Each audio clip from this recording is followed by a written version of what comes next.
When you shop online and click Add to Cart, everything feels instant. No page reloads, no delays. But behind that smooth experience, a lot is happening inside a React application. An e-commerce site built with React is made of small pieces called components. Each product card, the cart icon, the nav bar, and even the checkout button are separate components working together. Think of it like a real store. Products sit on shelves, customers pick items, and the cashier keeps track of the cart. React works in a similar way. Each component has a specific job. When a user browses products, the app loads product data from a server using an API. React then displays that data by rendering product components. Now let's see what happens when the user clicks Add to Cart. The click triggers an event handler inside the component. This function updates the application state.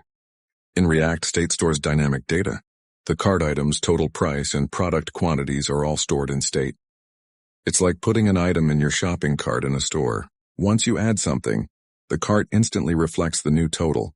After the state changes, React automatically re-renders the affected components. This means only the parts of the UI that changed will update. React creates a virtual version of the interface in memory and compares it with the previous one to detect changes. Instead of refreshing the entire page, React updates only the cart icon or the relevant component. When users open the cart or go to checkout, React loads the cart data from state and renders the checkout components. Just like a cashier scans items and calculates the total price, React calculates totals using state and displays the result instantly. Because React updates only what's necessary, the shopping experience feels smooth and fast. So every interaction follows the same cycle: user action, state update, and a fast UI refresh. For beginners diving into React, here are 3 quick tips. First, always think in components. Break down your UI into small, reusable pieces. Second, master state and props. They're the foundation of data flow in React. And third, utilize the React developer tools in your browser for invaluable debugging and component inspection. Now let's quickly cover 3 common mistakes beginners make. First, avoid directly modifying state. Always use setState or stateUpdater functions to ensure React re-renders correctly.